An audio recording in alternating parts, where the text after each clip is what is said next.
Well, good morning. I'm with James Arnold. It's March 23rd, 2012, and we're in New York City. And welcome, Mr. Arnold. I'd like to start out with you talking a little bit about how life's path got you to where you are today, the CEO of your own consulting group, Arnold Consulting Group.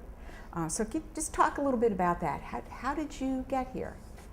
Well, thank you, Cinda, and thanks a lot for inviting me to be here.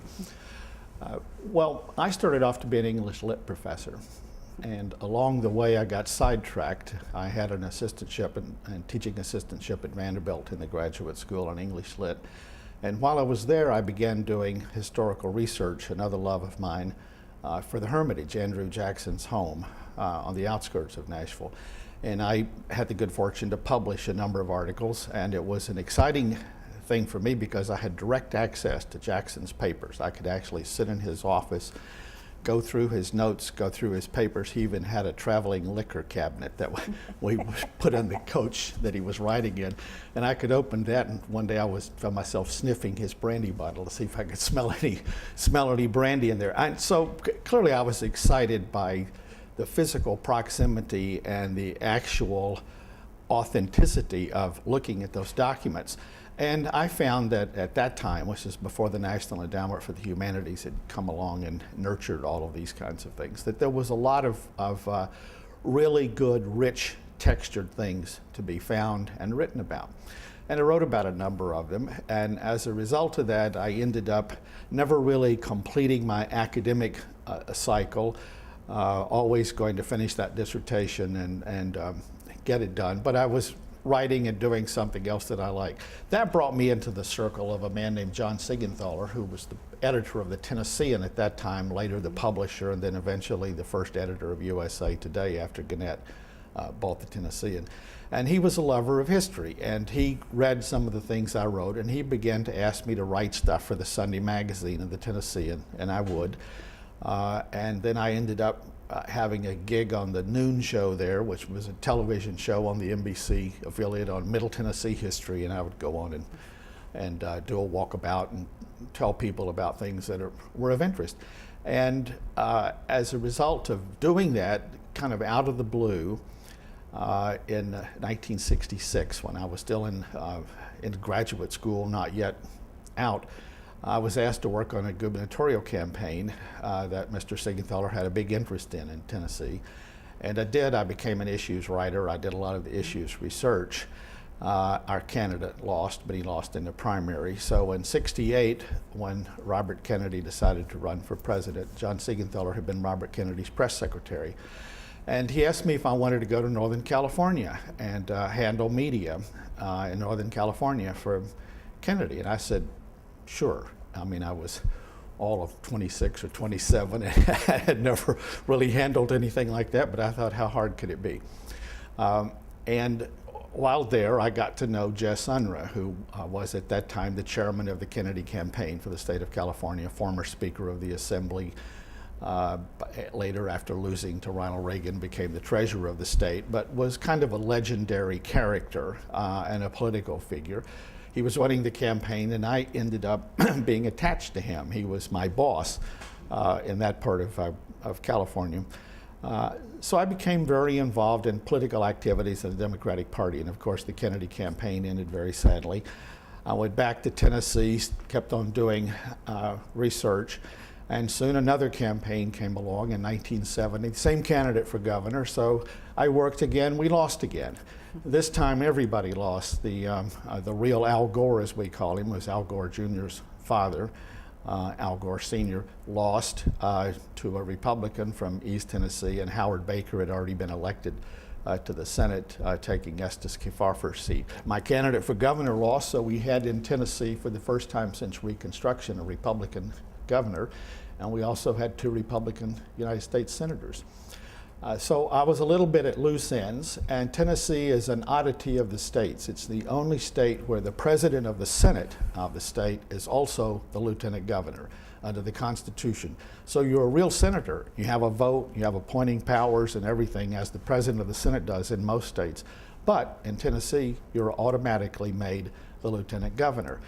So I got a call one day from this man whom I barely knew, who said, I'm thinking about running for governor, and he was then the lieutenant governor, the highest ranking Democrat left in statewide office, and he said, would you like to work for me on my staff and we can develop a plan? I did. I organized political campaigns for the legislature. We had in '72 an unfortunate nomination at the federal level when McGovern ran in Tennessee. George Wallace actually won the Democratic primary. So we had to organize legislative campaigns to outside the traditional lines of the Democratic Party. So we created an organization to do that. I ran that organization. We kept control of the legislature. But the Democratic Party in the state lost a lot of seats and was pretty well decimated.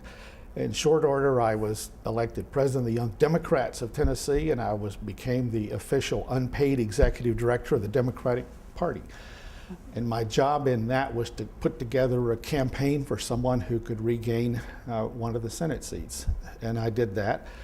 That man's name was Jim Sasser, and he became senator from Tennessee shortly thereafter. My boss said to me, I don't want to run for governor. I've changed my mind. I'm going to support someone else. I was getting a divorce. Jess Unruh called me out of the blue and said, we have founded a national organization whose mission is to improve state legislatures, and it's private sector based. It has a few legislators involved, but most of the people come from organized labor or from Common Cause, or they come from the League of Women Voters. They're academicians, they're newspaper people. Would you like to talk to us about working for us? And I said, sure, why not? I'm available. Interestingly enough, they had a terrific job, and now I'll hit the road. The job was that they had received grant number 3 from the Robert Wood Johnson Foundation. And that grant was to create in 10 states what was called a Model Committee Staff Project in Health. These would be 10 states that had no history of using professional staff in the legislature. So they were really dependent on the executive branch of the government for information. And they were states where traditionally the legislature was viewed as kind of like the board of directors, and the governor was the CEO, and the CEO kind of proposed and the legislature disposed. And it was a, rubber stamp is the term often used. And we picked those 10 states on purpose because we wanted a demonstration that would be real. Not to go to a state like Illinois or California or New York that already had staff and a long history of having staff, but to really go to states where there was a clear agenda, where there were health issues, public health issues in the state that needed to be addressed. And this was a terrific program. I was hired to be its manager. I had a staff of 20 people in 10 state capitals. And out of this program, we passed the first HMO enabling legislation in the country in 9 of those states. We passed the first EMS legislation, creating statewide EMS systems, and a whole host of other very innovative certificate of need legislation, area health education center legislation. All of those things are very important at the state level. And the purpose of this project, of course, was to try to demonstrate to people that the legislature could do much more to fulfill its equal branch, as it were, to the executive or to the judicial in terms of making policy in the states. I mean, legislatures, after all, are the place where they grant you your birth decree and your death certificate. So from the day you're born till the day you die, states do a lot to control the quality of life for people who live there. I rose through the ranks of this organization, became its executive director, and at one time was leading a staff of people who were working in 30 different states. We were working on alcoholism, on drug abuse, on juvenile justice issues. Our mission was not to lobby a state, but was to give them the professional tools. They selected the staff ultimately. We pre-qualified them. They worked for them, but they had to agree to certain process improvements in the way the legislature worked. Both the minority and the majority party had to sign the contract. They had to work as joint committees, not as separate committees, working at cross purposes with each other. They had to have citizen involvement. They had to have hearings, and we had to be able to see all of that. I got very interested then in sort of the cause of, I guess the best way to say it's legislative improvement.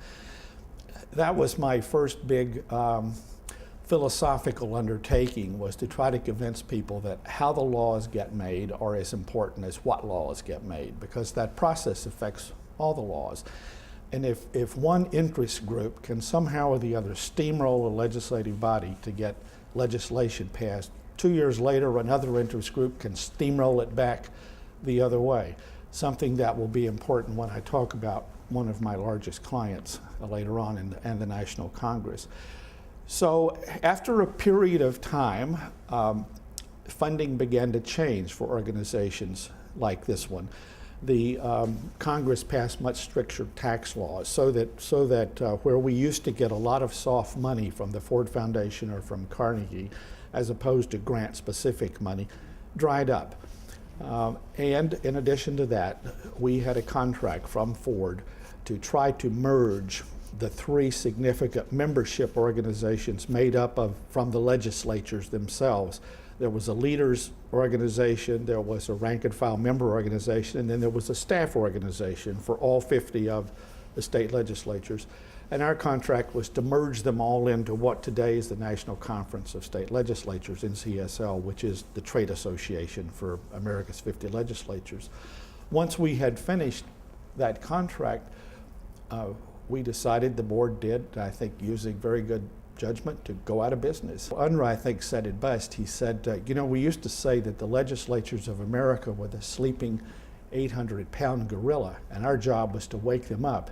And he said, but now that I look back on it, I think the further job remaining is who's going to civilize them now? Now that they're awake, how are we going to civilize them?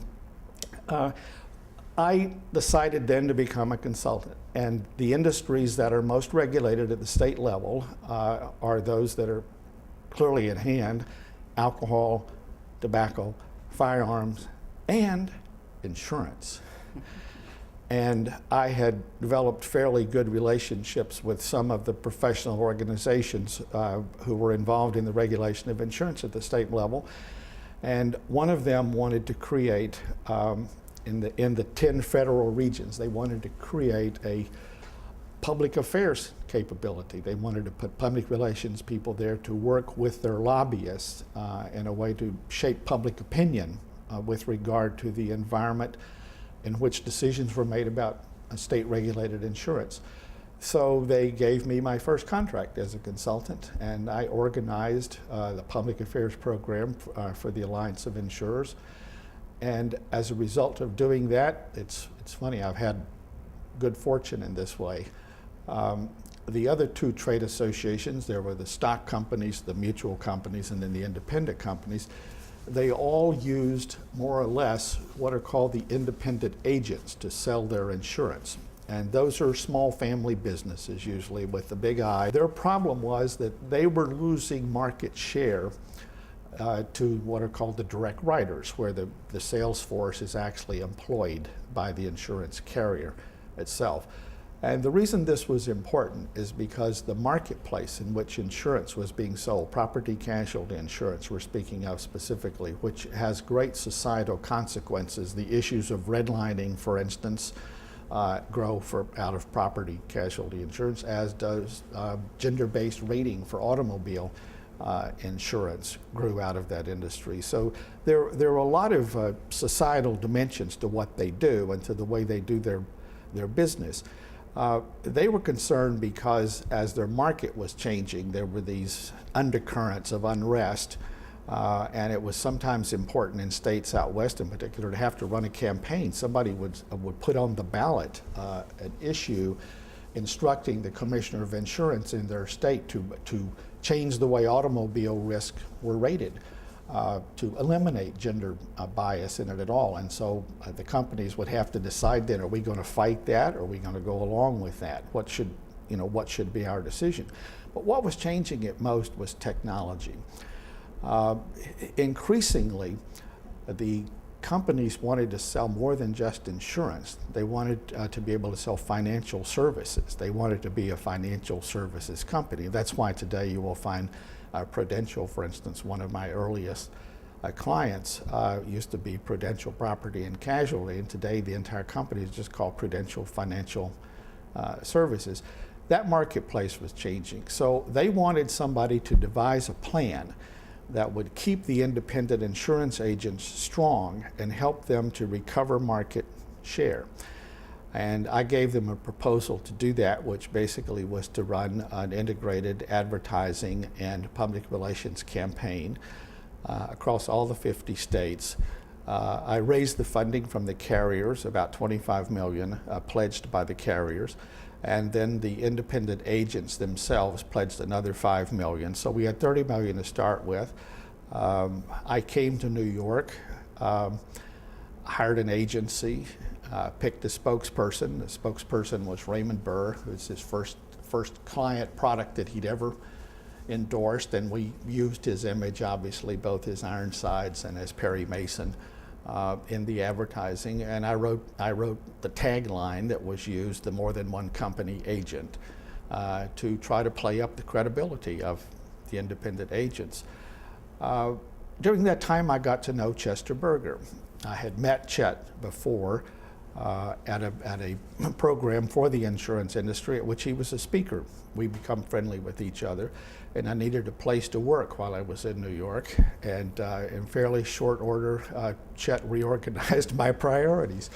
I began using his office, and then he asked me, he kept saying, well, what will you do when Perry Mason is through? I mean, you can only do Perry Mason for so long. And I knew he was right about that, because what I discovered is that I have a genuine love for, I guess, the pursuit of new business, the pursuit of a project, the pursuit of a challenge. I was good at building up an organization. I was good at finding grantors to support it. I'm good at recruiting people, good at selling an idea. But I wasn't so good at just doing the routine maintenance of stuff, you know, month after month or year after year. And I knew he was right, because I was becoming rather bored of it. You know, for one thing, I learned how large the ego of somebody like Raymond Burr can be. And when you have to worry about whether or not the scotch bottles in his room are the right size or not, after a while you start thinking, you know, I think there must be a more sane way to make a living than this. And so I had a contract. I wasn't an employee of the organization, and in time I just let the contract go, and I pursued a contract with a lodging industry who were interested in what amounted to, built around Memorial Day, National Vacation Week, to promote travel. And so I stayed in Chet's office, and I put that program together, and it was fun when I just assembled the resources, got the ideas going, actually got a proclamation out of the White House and through the Congress, you know, to make this National Travel Week. I think it's Travel Month now, I think the whole. And Chet and I became good friends, and he began to ask me if I wanted to work on a project, help him with a project. And I did. I learned a lot from him, and I enjoyed the association a lot. In time, I became a partner in his firm, and then as he anticipated retirement, he asked me to take over as the CEO of the company, and I did so, and eventually I bought out his interest in the business, and he left. And so that would have been in 1991 when I changed the name of the company at his insistence, in fact, from Chester Berger and Company to Arnold Consulting. Since he was not going to be remaining in the business but was of counsel, he said he really didn't want to have his name, I guess, just existing and in perpetuity in a business that he wasn't responsible for. And his very good advice to me was, and he said, besides that, you're selling yourself. And he said, you shouldn't be selling yourself using my name on the door. You really need to put your name on the door and do it that way. And that's the story of how I got to be, at least through 1991, and I've continued to do pretty much the same thing. We built Arnold Consulting Group up. At one time I had around 30 people, all of them senior consultants in the same way that Chet had always done it. He never wanted to bring anybody to work on a client who hadn't had a lot of time in place and had basically been there and done that, because what he wanted to sell for a client was that we hear you, we understand what you're dealing with, we've dealt with it before, we understand it, and our people will help you solve your problem. And his way of doing that was to always listen well to what the client said, and then assemble a team of people from within the organization that had relevant experience, and then wait for the light bulb to go off, which always was. He was not big on promoting. So he didn't, his idea wasn't that you get the client in the room and then you beat up on the client by how great your people are and who all you've done this for. He's much more the kind of person who would say, as he always did in his proposals, at the end of the proposal, but why take our word for it? Here are a list of people we've done similar work for. And while we don't usually disclose who our clients are, I have their permission in this case to use their names, and feel free to speak with them and ask how we did, whether or not we helped them. And he was always after us, never to be self-promotional. Whenever, if you had a meeting around the table to discuss a client's needs, which is usually called a request for qualifications meeting, when they say, how are you qualified to help me? Chet would always take the lead, but he was always very controlling about not letting somebody start saying, oh, well, I've done that before. We know how to do that. Here's who we've done that for. Chet would always say, well, I seem to hear you saying that you have a problem about getting your senior management's attention. And Jim, you've had some experience with that, haven't you? How would you handle this? And that way he would keep you from starting to be self-aggrandizing or self-promotional, which he didn't want, because he felt it was a turnoff to clients. And he put that in virtually everything he did, and this all became very formative to me because it directed really the way I thought about how to do a business. In Chet's world, you began every letter with the word you. It had to be the subject, the first sentence in the letter, because he wanted us always to have the you perspective of the client or the person you're writing to. And I think rightly so. He would say, if you have to write the first sentence and you as the subject of the first sentence, then you have to say something in the first sentence that will be of value to the you that you're writing to. And he would say, that's what I want you to do. And all of his materials, whatever brochures that he had or anything, rather than going through the material and saying, our mission, our purpose, our clients, our people, he would always say, we don't want to say anything like that. This is not a brochure about us. This is a brochure about how we can help you. So if anything, it should say clients we have served, not our clients. And that helped really to shape my view about what a consultant does. Now, the business I'm in and the business that Chet was in is very different from what a public relations agency or a firm or an advertising agency would do. We don't represent clients in a public forum. We're not their advocate in a public forum. We work, in fact, internal to the organization that we're working with the top management of the organization to help them do the three things that management consultants do, which is to devise a strategy, to put the right structure in place to carry out the strategy, and then to put the right systems there to support the structure and the strategy. So for us, this means deciding what the problem or the problems are that the organization faces, what the best strategy is to meet that problem. Sometimes it involves changing the people. Sometimes it involves realigning the people. Sometimes it involves the fact that what the communications people are doing is not related to the business of the organization. That's a little bit scary. One of the things that I noticed in working with Chet was that Chet was very good at getting people to talk about what was on their mind. And he had a very effective way of doing this with the CEO. He would always ask them to say, well, tell me a little about your business. How do you make your money? And he had always very carefully researched the company. He never went in anywhere without having done all of his homework. And he would have a reason for doing this. And he might say, but now, wasn't there a problem with the plant that you have in Niagara Falls? Didn't I read once that you had a problem there? And he would get them talking about this, and then he would say, and then what? Now, how did the PR people handle that? He would ask in that way to get them to talk more, because what he wanted to do was to have them feel like, first of all, this was somebody who listens and pays attention and is interested in me and what I need and what I want.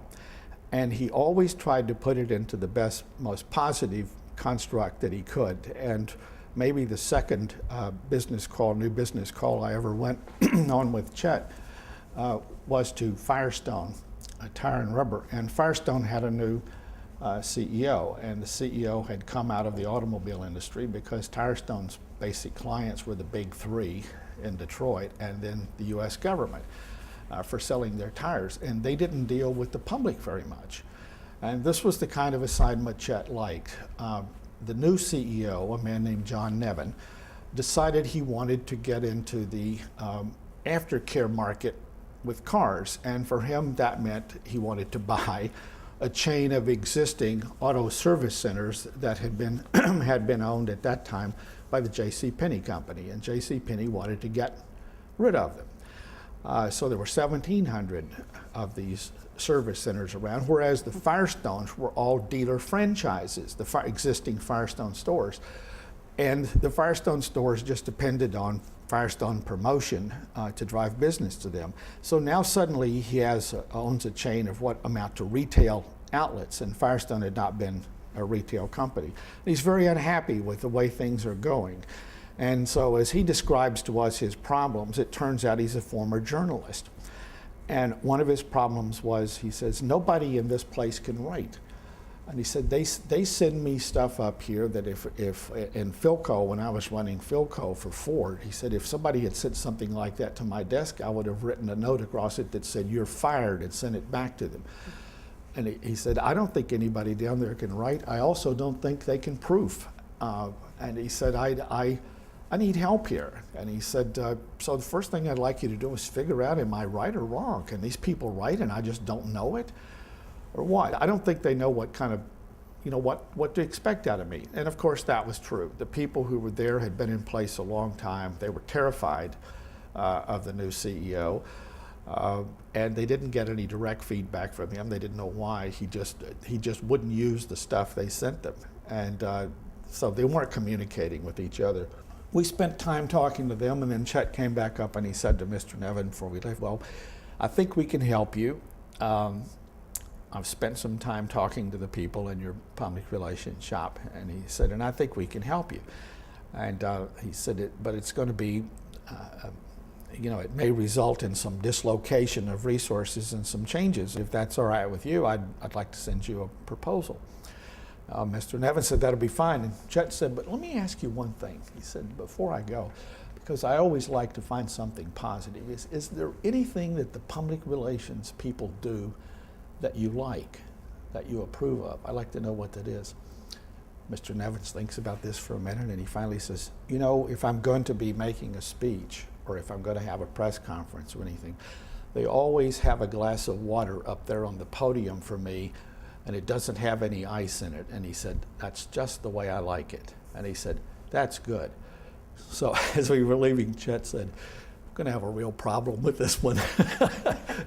He said, I don't know that he really knows what it is he wants out of the public relations department. He sees them as a bunch of writers, and he doesn't like the way they write. And the thing he does like is that they meet his personal need to have a glass of water. Here's a guy who doesn't really, his expectations are much too small for what he should be getting, and he doesn't know how to use them. And of course he was right. As we got into the case, it became clear that what had happened here, as we would all see quickly today, is that this company had reinvented itself when it bought the 1,700 auto service centers and tried to morph them into the already existing brand. It was basically an original equipment manufacturer that suddenly had a consumer-based business.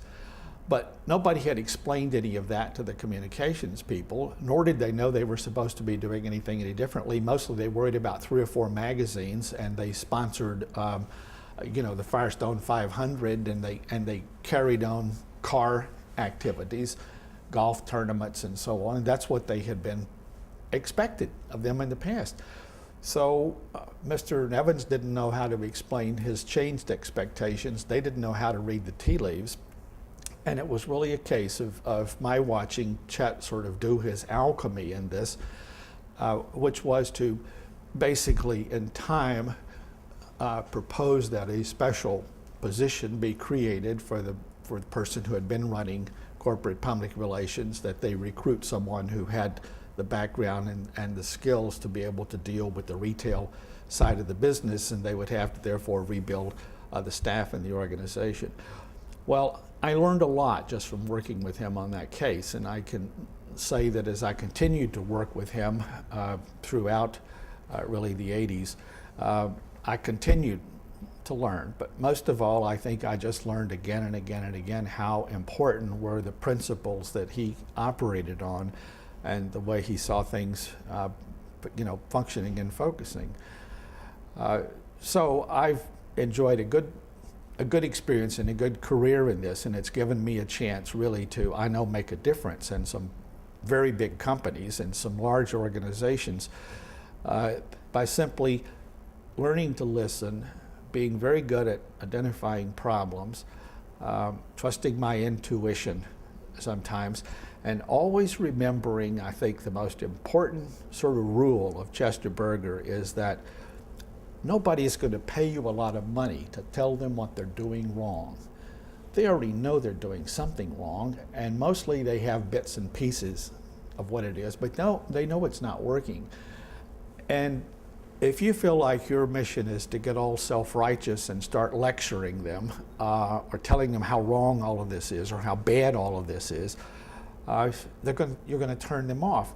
And he said, my goal always is to make a change. My goal is to have something be better after I've been involved there, and I know a part of that is psychology. And it's not by making people feel inadequate or off the track as much as it is by getting to the meat of it, which is, but what can we do about this?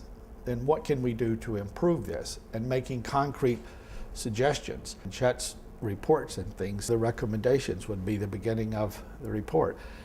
And then what consultants call the verbatims, the excerpts from interviews and the findings that we got would be almost like an appendix at the back, because he didn't want to begin a review of a project by digging into everything that was wrong. So that became my guiding light as well. I would always look to say then, what are we doing here that's good, but now what could be done better? What could we do to improve it?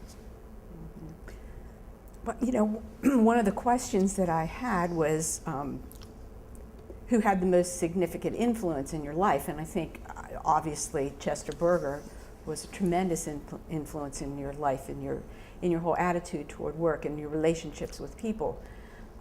So mentoring was very, very important. Have you followed suit in that at all? Have you felt that you've been a good mentor to others? Oh, I do. I think that's a large part of running a good consulting business is that you have to have a mentor relationship with the people that you work with because it's a part of creating the culture inside of the shop. And sometimes this means that you can't keep someone. In one case, I had a person that was, if anything, overeducated. It's someone with a PhD in English Lit and also with an MBA from the Kellogg School, and a very, very bright person, but impulsive and driven to be able to explain to the client what they're doing is wrong and why it's wrong. Rather, when you begin a project, the first thing you have to do is you have to learn. So I call it a process of discovery. And this is one of the things I try to get people in mentoring to understand is that from 35,000 feet, all companies look alike. It's not until you've run deep inside the company for a while and until you can say how this company is different from its competitive set or its peer groups or its industry. Until you can say specifically how it's different, you're not ready to give anybody any advice yet. You have to know the company that well. You have to understand the authenticity of what the company is so that you then can provide advice and recommendations basically using their own language and using their own examples. and showing the benefits that that come from that. So it's that bit about starting off with I like to just call it modesty. I think a good consultant is modest up front about saying, no, I don't know everything about your company yet. And sometimes in the selling in campaign that you do to get a client, this is very difficult because you always meet, particularly in CEOs, the people who want snap, snap, snap, snap. And so you get the guy who takes you to lunch at the Harvard Club and wants to tell you very quickly, well, all right, now here's what I think my problem is. Now what should we do about it? And you have to say, well, just like a good doctor, I've learned that sometimes the apparent symptoms don't really bespeak whatever the underlying illness may be. And I'm not going to really jump to a conclusion like that. It wouldn't be fair, it wouldn't be honest, and it wouldn't be right. And sometimes you go so far as to say, it sounds to me like you've made up your mind that somebody should be canned. And maybe you're just looking for me to come along and paper over that decision. And I don't want to get involved in something like that. It's just not professionally an honest, an honest thing to do.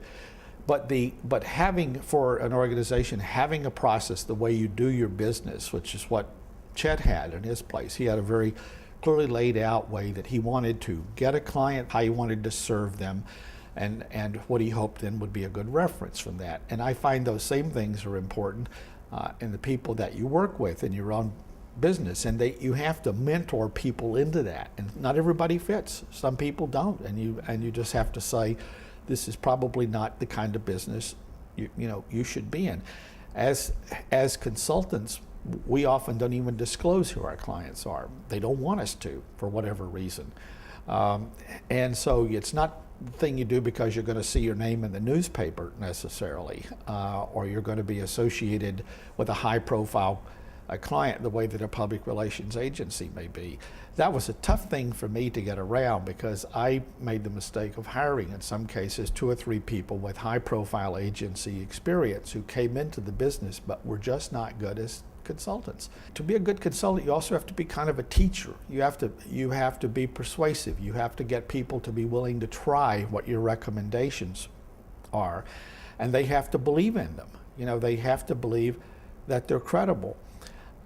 One of the important lessons I got from Chet about this, going back to the same Mr. Nevins at Firestone, when we were making a report to Mr. Nevins, and I'd written most of the report, and inside the report I had put in a couple of citations from management experts, Peter Drucker or someone, and Chet let it stay in, and we went through, and everything was fine. And as we were flying back to New York, Chet said to me, he said, I know you're just beginning now as a consultant, but he said, could I offer you a little advice? And he would say, from now on, he said, just remember this. When you're working with me, you're the expert. You don't need Peter Drucker or anybody else. I don't want Mr. Nevins to think that he should have hired Peter Drucker. He said, I want you to be it. This is you. You've made the study. You're making the recommendations. You don't need to borrow from somebody else their credibility. Use your own credibility. And I probably will never forget that until my dying day because it hit me right between the eyes. And I've tried to pass that message on to everybody who's worked with me and to people who just ask my advice, is that in the consulting business, you are the product. Your credibility is on the line, and you have to defend your recommendations, and you have to defend your findings. And you don't want to do it in a defensive way. You want to be so thoroughly prepared and so confident that you figured out, what it is that you want to recommend. Because when we're involved with a client, we're really working at the policy-making level of that organization. People are sitting there saying, we have a public relations problem. Can you help us define it? Then can you tell us what the appropriate response to this is, and then how do we need to get organized to do that? How much money do we need to have to put behind this? What kind of a timetable? Is this a 5-year deal, a 2-year deal? What is it about that that's important? And you have to have a team of people with you who are specialists in employee communications or investor relations or public affairs or marketing communications, any of those things, who are experienced. I mean, they don't have to go in and start reciting off, all the things they've done, because they can speak to management in a way that sends them the message that says, I know exactly what you're talking about, and I've dealt with this before, and I can help you deal with it. And just as Chet had to, and did, I was very fortunate, passed on and shared with me these things. I've always thought about it as kind of like the chief of the tribe passes it on to the younger members of the tribe, the things you need to know, the respect for the earth and the sun and the moon and the stars, all of those things. Chet was like that, but he had just the perfect touch. He would never criticize you or belittle you. You knew Chet was about to give you some wisdom when he would say, could I just make a suggestion? and you knew to pay attention. Right. That said, okay, listen up. Yeah. It'll be good. I'm sure we can both hear him in our brain. Well, just he saying those obviously things. made a huge Yes. impression on me. I mean, I worked with him every day for so many years, and it was always a joy. For one thing, because the sorts of things that Chet got involved with were always the most interesting things going on, and that made you happy to be in that office. Absolutely. To do that. I mean, if I could just give you one little small aside about this. Chet, when he started his consulting business, nobody knew what a management consultant in communications was. And he had, from his television background, he had developed relationships at AT&T, and one person in particular who had sort of picked Chet's brain for a number of years but never paid him anything, was from AT&T, wanted to know about this new thing, television. What's it going to mean? How's it going to play out? And when Chet was on his own and doing this, he went to see this guy, and he said, I'm a management consultant in communications, and I'm here to help you.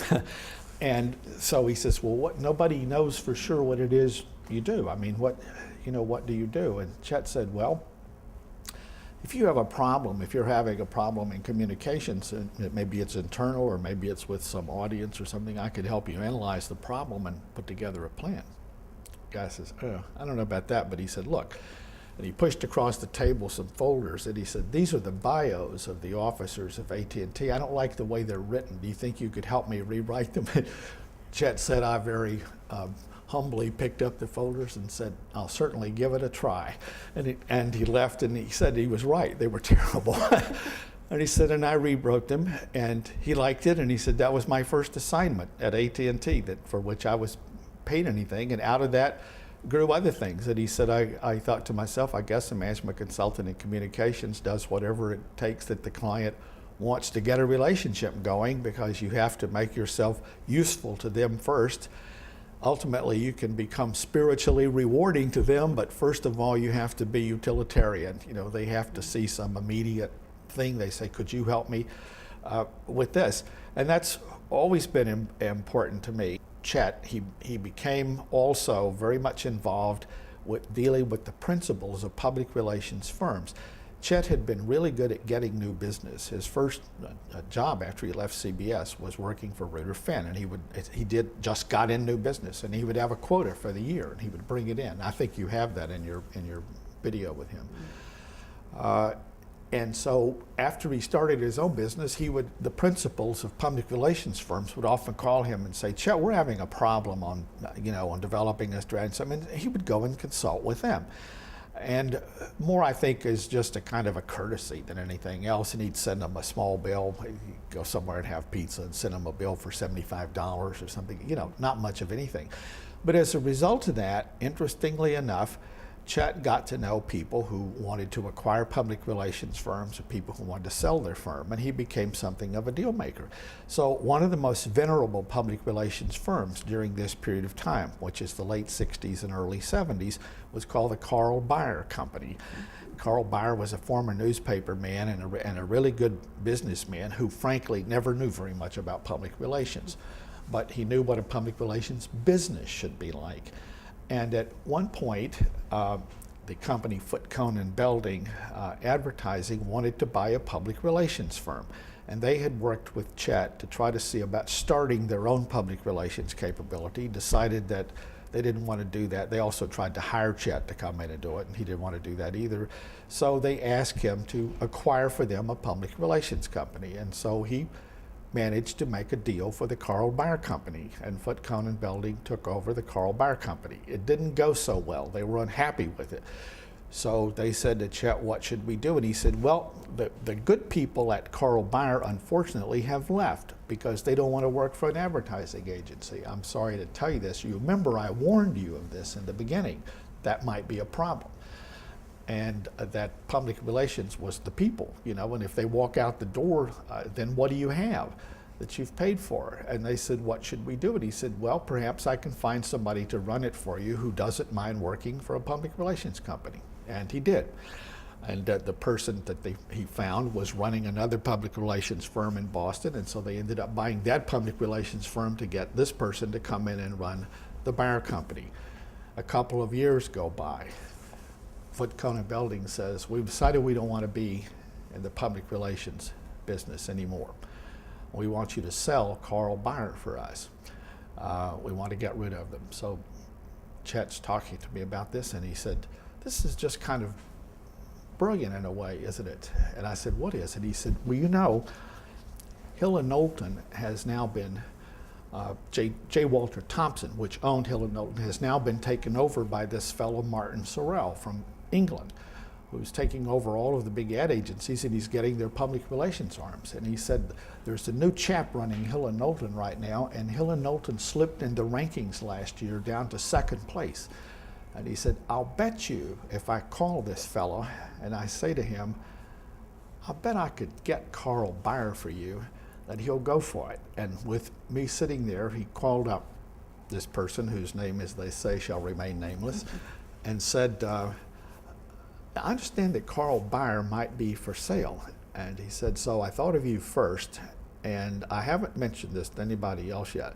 And over the speakerphone, this guy says, give me 24 hours, don't talk to anybody else about it, don't say a word about it. And 45 minutes later, he called back and he said, you think there's any wiggle room on a price? And Chet said, I haven't even asked him a price yet. And he said, don't talk to anybody else about it, we want it. We want to make this deal. So Chet makes the deal to sell Carl Bayer again, this time to Hill and Knowlton.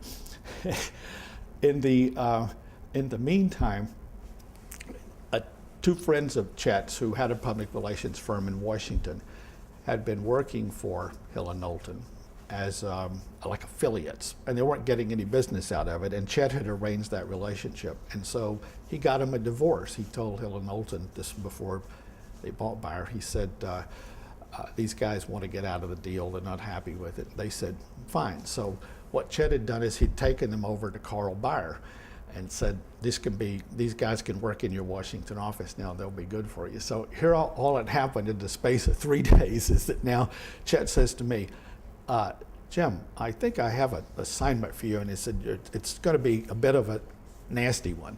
And he said, you're going to have to get on a plane, you're going to have to go down to Washington, and you're going to have to tell Messrs. So-and-so and so-and-so, who just now started working for Carl Bayer and quit Hill and Knowlton, that Hill and Knowlton just bought Carl Bayer, and that they now work for Carl Bayer again. Well, that was the kind of life being around Chet was. It was just, every day was just full of things at that kind of a level. I mean, the excitement in it, because he was trusted by so many, people to come through, and so many people wanted his advice. They didn't all take his advice, sometimes to their regret, but they wanted his advice because he was truly seen as a wise man, a guy who gave good advice. Very exciting person to be around in the office, because the phone was always ringing, the people were always coming in, and it was never the same routine, dull stuff. It was always something very special.